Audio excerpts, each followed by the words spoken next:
أهلا وسهلا فيكم في الدرس الرابع عشر.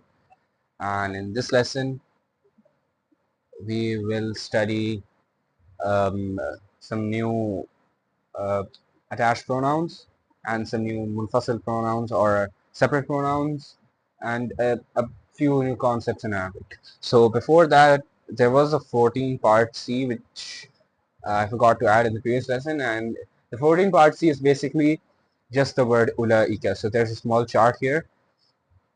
Al-mufrad yani the singular, al-jam'a yani the plural. And in Arabic plural is three or more. It does not include two. So we will study the word for haza and hazi. Yani haza and hazi, the ism al-ishara lil-qarib also has a word for dual form, and dhalika tilka ism al-ishara lil-ba'id also has a word for the dual form, but we will study that in later lessons. So for now, this is like a small chart for ذلك اسم الإشارة أسماء الإشارة للبعيد, or the isms of إشارة for far objects. So ذلك is muzakkar or masculine, and the plural is أولئك, and المؤنث is تلك, and the plural of tilka and zalika is ulaika. Like I talked to you guys about this in the previous session, that haza and hazihi have the same plural, which is haula, and zalika and tilka have the same yani plural, which is ulaika. So that is it for the 13th part C. Now on to the 14th lesson. Al-fityatu assalamu alaikum. The young boy, the young man says greetings, assalamu alaikum, peace be upon you. Hamidun wa alaikum assalamu wa rahmatullahi wa barakatuh. And on to you peace and blessings and the rahmah or the mercy of Allah and his barakah or blessings. أحد الفتية كيف حالك يا عمي? How are you doing? No, how are you, my uncle? And of course in Arabic and even in Urdu we specify the type of uncle. Yani, whenever we're going to say uncle, we're going to mean the paternal uncle or the maternal uncle. So am is the paternal uncle, khal is maternal uncle. So hamidun. So كيف حالك يا عمي? How are you, my paternal uncle? If we like translate it, hamidun أنا بخير والحمد لله. I am fine and all praise to Allah. كيف حالكم? How are you doing? So naam, this is the first thing that we have studied, the attached pronoun ka, which means you, ka, and then a fatha, which means you, masculine, masculine, and masculine first. If you're talking to if you're talking to one person, if you're talking to one person, and if it's masculine, then we use ka. And if you're talking to three or more males, you're gonna say kum, kum, kum. You masculine, and this is the jam'un, or the plural. And remember, I'm repeating this again and again, so you guys understand this concept that Arabic has a dual form too. So this is for three or more males, and we have studied the concept of a taghlib in the previous lesson, in which and if you haven't seen that lesson, you should watch that. And I'm going to repeat this rule for one time in this lesson too.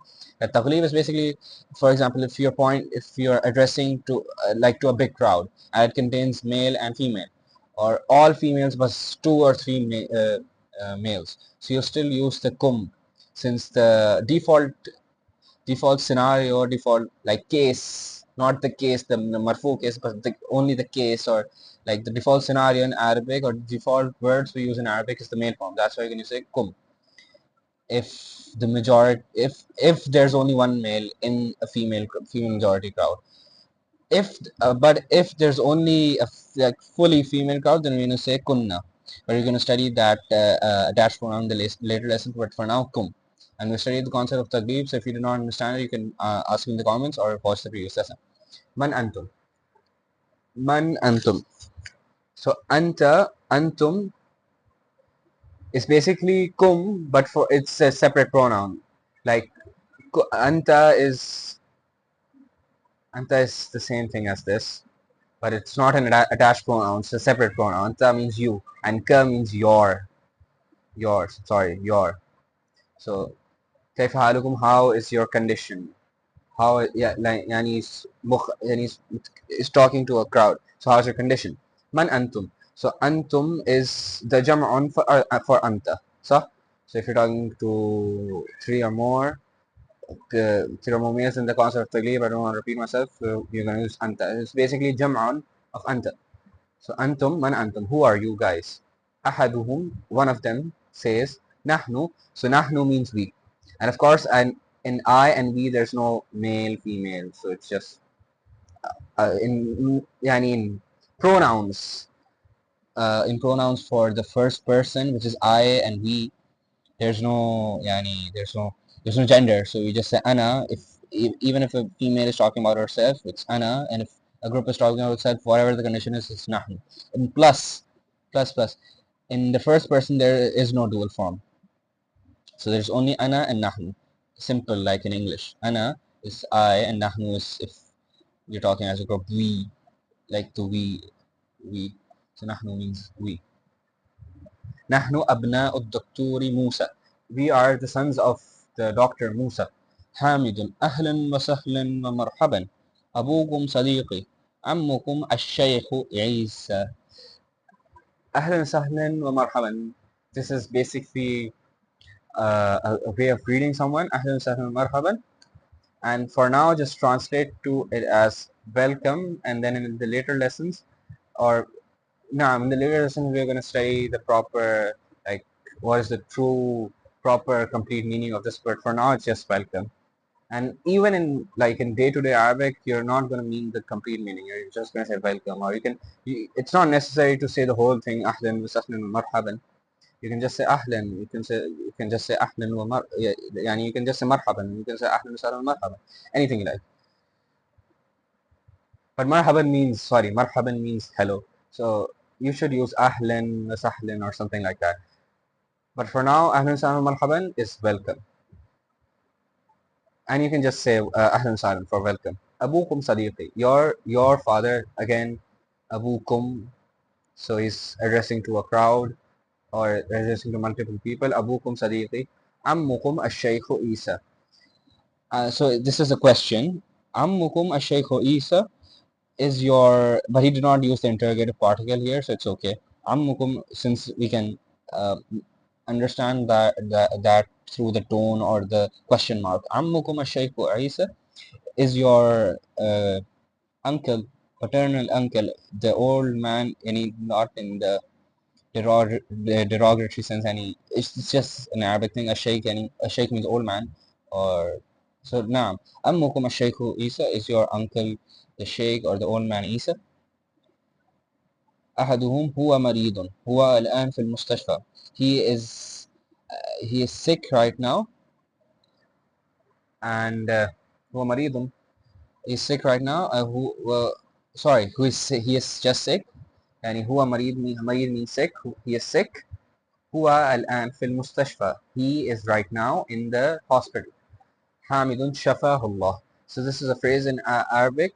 So it basically contains the word shafa, which means he healed,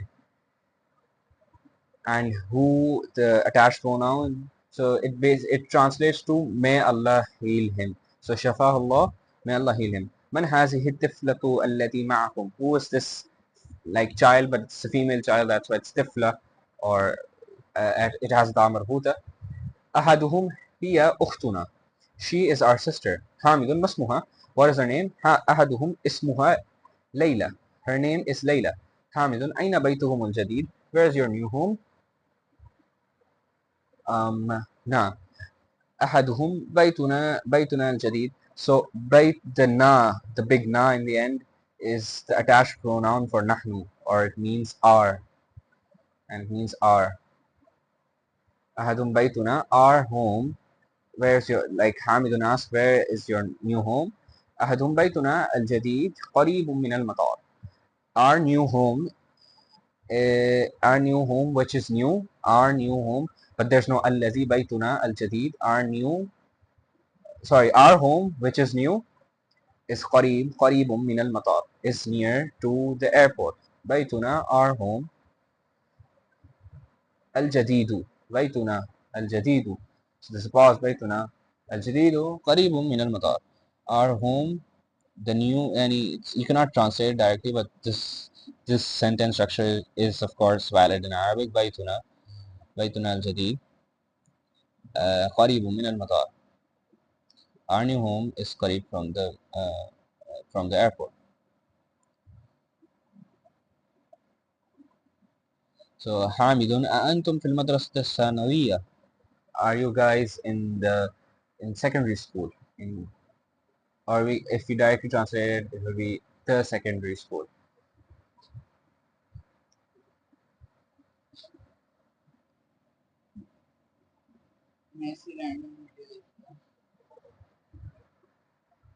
أحدهم لا نحن بالجامعة. One of them says no, we are in جامعة. أنا في كلية الهندسة. I am in engineering college. ومحمود في كلية الطب. And Mahmoud is in medical school. وإبراهيم في كلية sorry. وإبراهيم في كلية الشريعة is in Sharia college. ويوسف في كلية التجارة. And Yusuf is in يعني about is in and he's in college. تجارة means commerce. So he's in college of commerce. كلية التجارة, college of commerce. نعم. So حامد, من ذلك الفتى الذي في سيارتكم? Who is that young man which is in your car? محمود هو زميلي. He is my classmate. حامد, من أين هو? From where is he? محمود هو من الإنجلترا. حامد, ما اسمه? What is his name? محمود اسمه ويليام. So now we have studied two new things in Arabic, that if uh, like in proper nouns, for example, William, which is literally is William. So whenever you're gonna say non-Arabic nouns, it will never have a tanween. So this is a new rule to the multiple rules we have studied, and I will send the Google Sheets after this lesson, so you could I refer to it if you want to ask anything about these rules, and you can ask me in the comments. And in the end of this book, inshallah, which is near, we are gonna do the mamnu min as-sarf, which is like the summation or the concise rules of all the things we have studied. So ismuhu William. So in non-Arabic nouns, there is no tanween except if the noun has three letters. For example, Nuhun, Nu, Nuhun. It has a tanween, although it's not Arabic, but it still has a tanween since it has three letters, which is Noon, Waw, and Ha. Hamidun, a Muslim. Huwa, is he a Muslim? محمود لا هو نصراني. No, he's a Christian. أبوه أستاذي. His father is my teacher. اسمه الدكتور إدواردو. His name is the Dr. Edward. His name is Dr. Edward. حامد, أذهبتم إلى المستشفى لزيارة عمكم اليوم? Did you this is the Hamzat al-Istifham, or the interrogative particle. ذهبتم is a new sigha or new conjugation we have learned, which means you went, but for three or more masculine people. And remember the taglib thing in this too.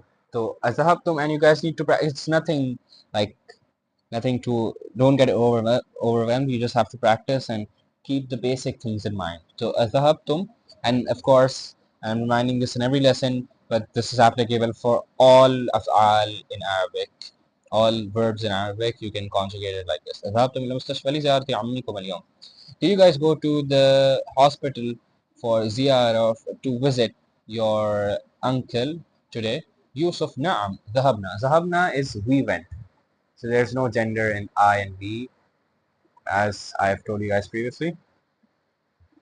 And the difference between ذهبنا and ذهبنا is, of course, ذهبنا is, is the plural form for they went if there are three or more females only. صح? So, and dhahabna is we went. So the difference is like you don't have to produce the habna like with the elongated alif in the end. You have to just cut it short, dhahabna. But if you're saying zahabna, then you should extend it a bit so that it is more understandable. Naam, and the last thing in this lesson is um,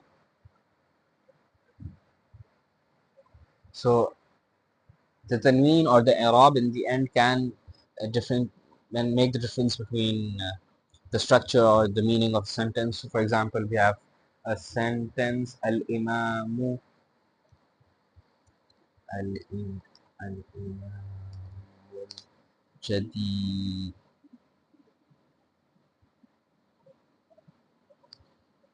um,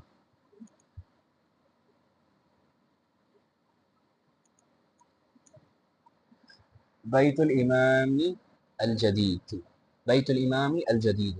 So this sentence, and if we make another sentence which is similar, which looks similar but it's not. Baitul Imami al-Jadid. So this sentence means the house of the Imam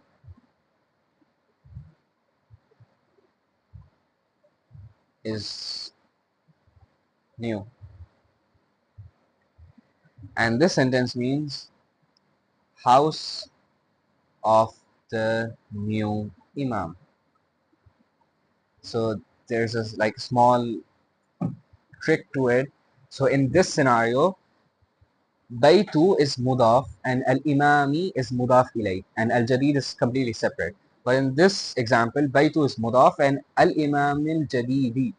This complete thing is the mudaf ilay. So al-jadid is the na'at to al-imam, or it's the adjective to al-imam. So that's why it describes the imam. But in this case, it does not describe the imam since it is not na'at. Naam. And the last thing is that ayyu, ayyu means which, and it is a special. It's a mudaf. So the ism that comes after it, for example, in ba'd is also mudaf, and the ism that comes after it becomes mudaf ilay. So it will have a kasra or two kasratan depending on the context. So and we're going to study a bit of the concept about special mudaf and the i'rab related to mudaf in the next lesson. So make sure you subscribe and keep up with the latest notifications and videos. And an example of ayyu in a sentence is يعني uh, you يعني أي لغة تتكلمون, which language do you speak, or من أي بلد, from which country, من أي بلد. So IU is this word can have, and it changes i'rab depending on the word behind it. And since min is and it's from the harful jar, that's why ayyi it will have a kasra. Min ayyi biladin. And since this is mudaf, that's why it will never have dammatan, kasratan, or fathatan. Min ayyi biladin, from which country. So this is a phrase, from which country. So we can use prep. We should like, and it's not, we should use prepositions like this with ayyu, like bi ayyi, min ayyi. So we should use the preposition first and then the ayyu in this scenario, from which country or land. So I hope the lesson was helpful. If you guys were confused in anything, you can ask me, and if you guys want me to decrease the time of the lesson or break it into parts, or any suggestions you think is it will improve the channel, so please let me know, and ma'assalam.